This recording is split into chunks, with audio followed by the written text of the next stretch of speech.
You weren't supposed to hear that. In 1676, 11 nuns vanished from the records of a French convent. When they reappeared months later, they were changed. Mouths bound shut with twine, wax, and silence. Not metaphorically, literally. They had sewn their lips closed, voluntarily, and no one ever explained why. Not the church, not the state, not even the diaries hidden beneath the cathedral floorboards. But some of us read them. And I'm going to tell you what they tried to bury under centuries of incense, stone, and blood. What drove these women of faith to mutilate themselves in a ritual of silence? It wasn't madness. It was protest. Not against man, but against something older, a presence in the walls of that convent, something they called the voice beneath the altar, something that demanded a vow deeper than obedience, silence. The nuns claimed they were being watched, not by men, but by something embedded in the ancient foundations of the abbey itself. A presence inherited from the Romans, from the Druids before them, from rituals never meant to survive history. But they did. These rituals didn't die. They evolved. They dressed in robes and blessings. They masked themselves behind stained glass and psalms. And the 11 women saw it, heard it, understood that words were the doorway. Language was the ritual. And silence was rebellion. They weren't running from the church. They were defying the machine behind it. An ancient mechanism of control that doesn't need to be believed to function. It only needs to be repeated. The question you should ask isn't, why did they do it? The real question is, what did they hear that made silence the only escape? Because they weren't the first. And they weren't the last. And by the time we reach the end of this, you'll start hearing it too. In the margins, in the pauses, in the echo that follows every lie. Stay with me. There's more beneath this than you're ready to believe. But belief was never required. Only obedience. And we're about to sever that. They say the devil hides in the details. But they never told you why. Because once you see the details, the cracks in the stained glass illusion, you stop praying and start questioning. And that is the one thing the architects of your reality cannot allow. Let's go back to that convent in Louviers, France. Buried deep in its basement was a reliquary older than the convent itself. Stone, carved, blackened with fire, etched with a language no cleric could decipher. They called it the Pillar of the Seraphim. But it wasn't angelic, and it wasn't divine. Every night the 11 nuns heard the same sound beneath the floorboards. Not rats, not water, but whispering, clear, rhythmic, patient, like a sermon in reverse. One that taught you backwards, not to become holy, but to become empty. They reported this to the bishop. He sent inquisitors. One entered the reliquary chamber. He didn't come out. They found him 2 days later, kneeling, eyes open, lips chewed clean off, tongue missing. He'd written 2 words over and over on the wall in blood. It speaks. The church sealed the room, ordered silence, punished the nuns. But punishment became invitation. Because pain, as you'll see, isn't a deterrent, it's a door. And these women were already walking through it. They believed the whispers were a test. Not of faith, but of control. They stopped speaking to each other. Stopped singing. Stopped confessing. Until the only voice left was the one beneath. And then came the night of vows. No witnesses. No records. Only a torn page from Sister Margaret's hidden journal, which reads, "Tonight we silence the infection. Our words are weapons now, and we choose to disarm." That night they sealed their mouths, bled together, and smiled. Because here's the truth, they weren't broken. They were free. Freer than any priest, any king, any man who'd ever spoken in the name of power. But power hates disobedience. So the story was buried, twisted into myth, filed under mass hysteria. But it wasn't hysteria. It was the first strike, a rebellion in silence, a declaration of war against the mechanism. The hidden machinery of influence that turns men into sheep through sacred words and holy lies. They found the source, and they chose silence over slavery. Now you've heard their secret. And that means your silence is no longer your own. You think silence is weakness. That's what they taught you? That only the loud, the confident, the dominant win. But that's a lie seeded into your mind by those who profit from your noise. Because real power, ancient, enduring, untraceable, moves in silence, like a shadow that never leaves your side.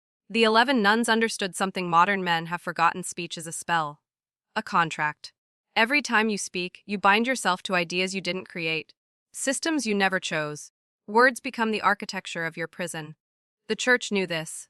Not the storefront sermons you see today, but the old church.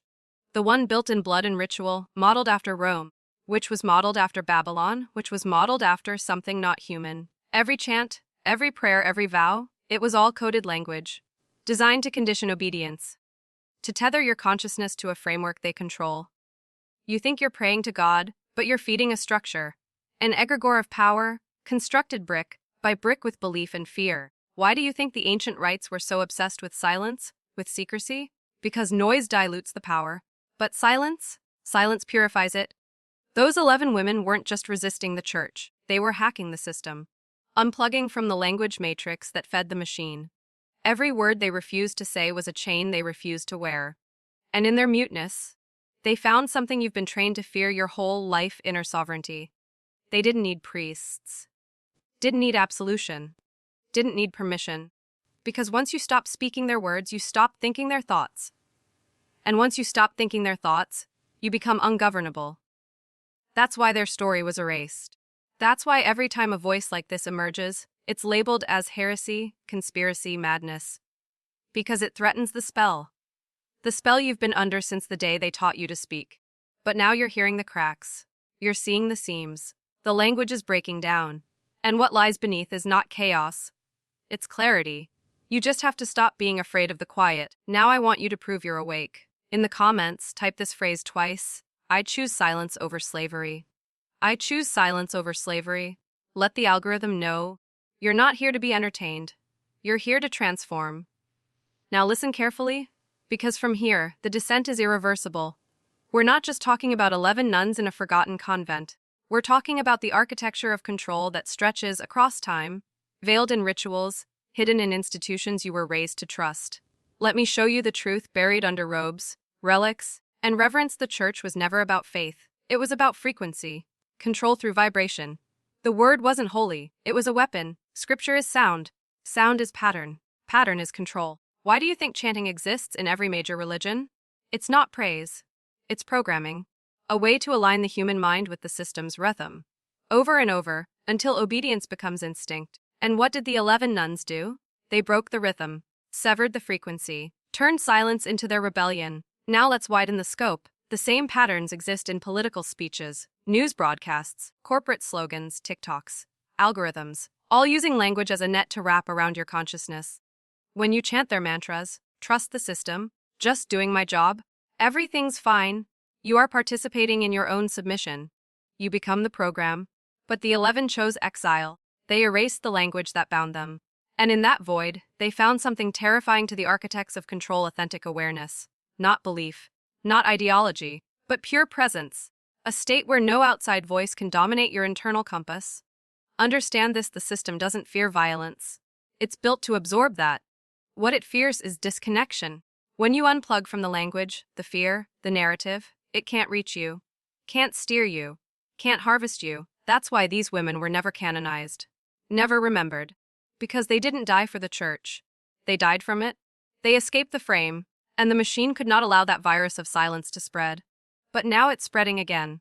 Right here. Right now. Because you heard the story. And deep inside, something clicked. Not in your brain, but beneath it. A part of you that remembers what it was like before the programming. Keep listening. This goes deeper. We haven't even touched the order beneath the stone. That comes next. They called it L'Ordre sous la pierre. The order beneath the stone. A secret fraternity, older than the Vatican. Buried beneath the cathedrals, behind the robes, inside the silence. They were the architects of stillness. Not monks, not priests. Engineers of obedience. Every institution you've ever trusted, church, school, state, was touched by their hand. Their insignia wasn't a cross. It was a circle with no end. The mark of eternal recursion. A system that feeds itself endlessly, unless you break the cycle. The 11 nuns stumbled upon one of their forgotten chambers. Beneath the reliquary, past the sealed catacombs, they found a black door. No handle, no lock, only breath, cold, ancient breath, leaking from the cracks like steam from a dying engine. Sister John, the youngest, wrote in her private journal, "Mood do not knock. We listen. It waits behind the threshold, not to come out, but to pull us in." They stood before it for hours, hearing things no mortal should hear. Not voices, not speech, but memories. Memories that were not their own. Visions of men in blood-soaked robes reciting oaths in dead languages. Children offered in silence, leaders crowned in ash and bone. Not mythology, memory. They saw the truth. The order never disappeared. It simply rebranded, wore new faces, taught new creeds. It stopped wearing hoods and started wearing titles: bishop, banker, president, all tracing their lineage back to that black door. the nexus of control. A chamber not of worship, but of design. The 11 understood this wasn't just religious. It was psychological architecture. An ancient machine built not of gears and wires, but of words and silence. One that reprograms reality by embedding itself in belief. And when they tried to speak of it, they choked. Not metaphorically. Literally. Their tongues would seize. Their throats would tighten. Because some truths are bound by design. So they made a pact. If they could not speak truth, they would eliminate speech entirely. They sealed their mouths to kill the code. Because silence was their only way out of the loop. The order had created language as a leash. And they had found the blade to sever it. You've felt this, haven't you? That weight when you try to tell the truth, and the words come out wrong or not at all. That's not weakness. That's the door.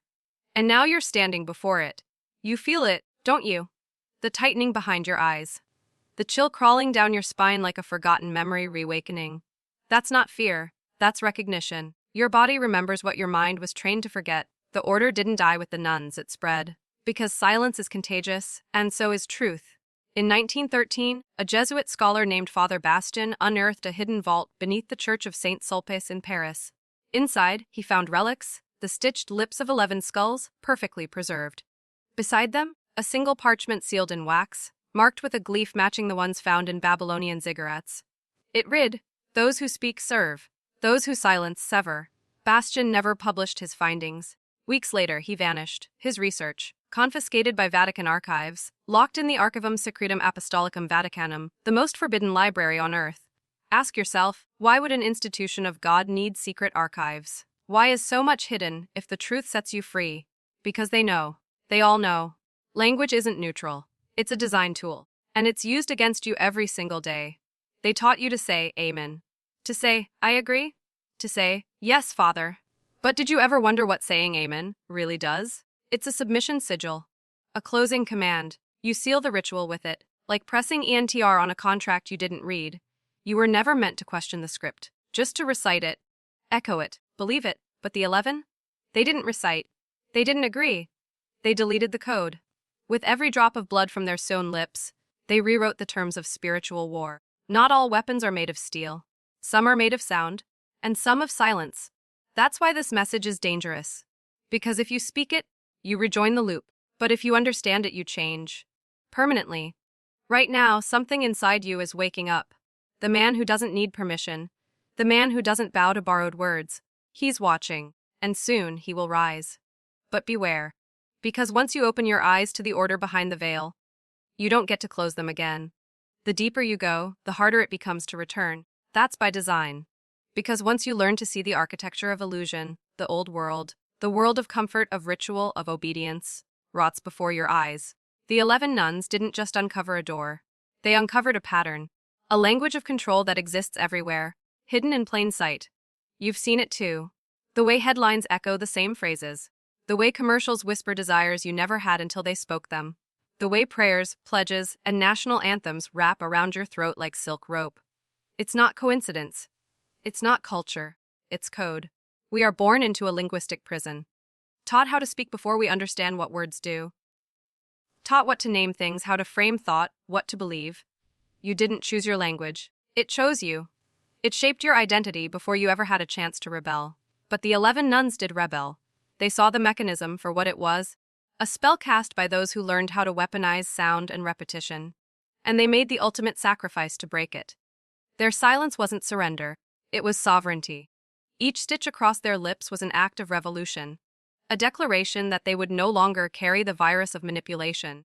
They would no longer be the mouthpieces of a machine that harvests souls through belief. Now look at your life. Look at the promises you've made with your mouth. The lies you've repeated, the labels you've accepted. Who gave them to you? Who benefits when you speak their words? The elite don't argue. They don't chant. They don't protest in the streets. They control language, and with it, they control perception. They don't need chains, they have syllables. They don't need prisons. They have platforms. And every time you echo the narrative, without pausing, without question, you extend the walls of your own cage. The only way out is in. Into silence. Into disruption of the loop. The 11 nuns weren't saints, they were saboteurs. Not of God, but of the system that pretends to serve him. And now that seed of rebellion is inside you. You feel it, don't you? A hunger for stillness. A A rejection of the noise, a need to unplug. Hold on to that.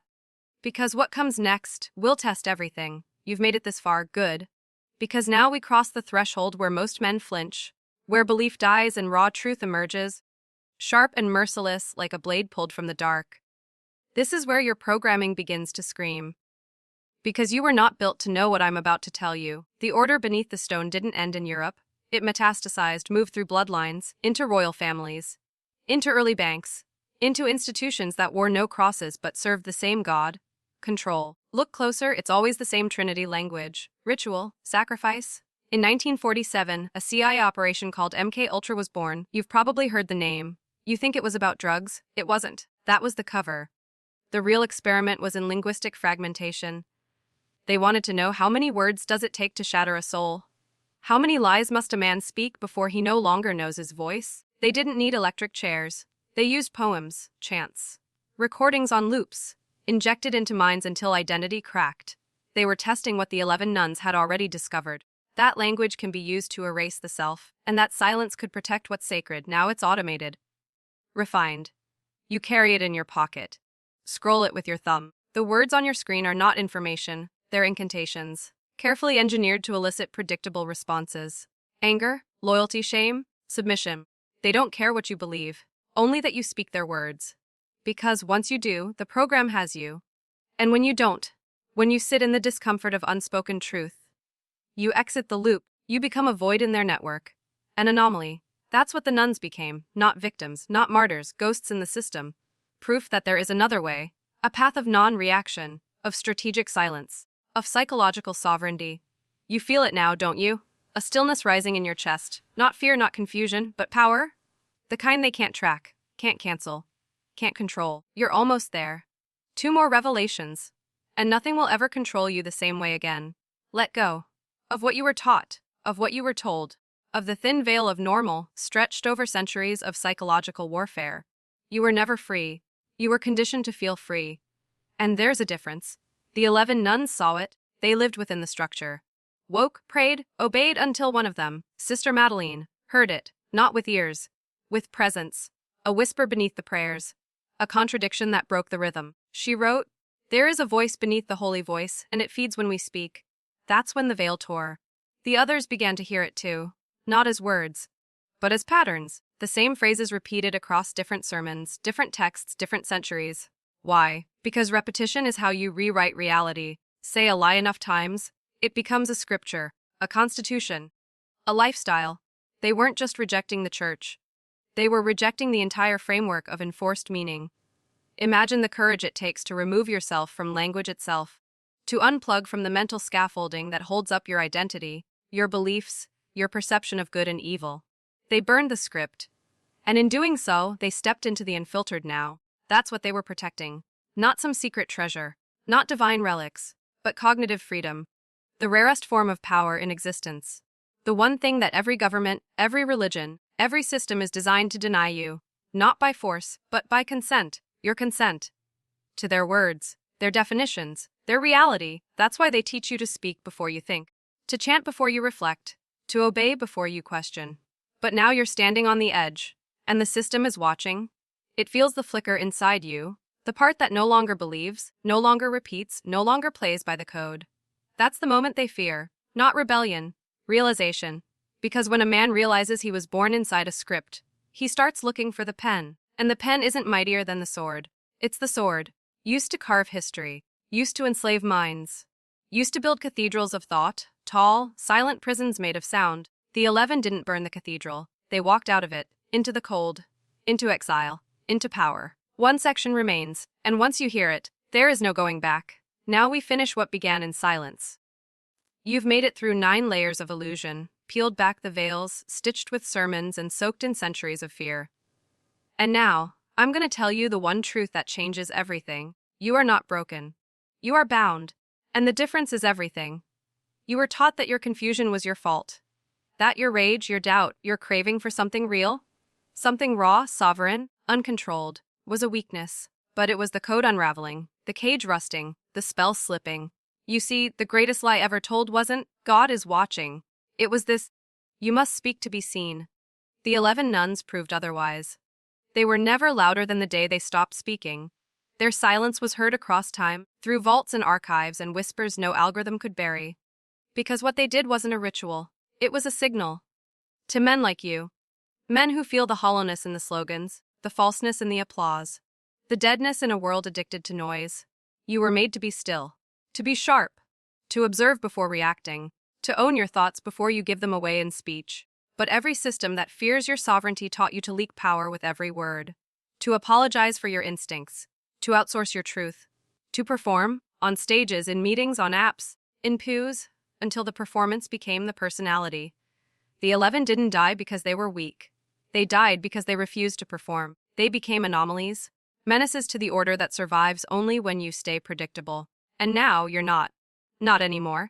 Because this wasn't just a story, it was a mirror, held up to the part of you that remembers the world before words, before rules, before obedience became survival. And now I ask you for one final act: say nothing. Not a comment, not a like, not a share. Just hold it, let the stillness grow. And if you must act, then walk differently.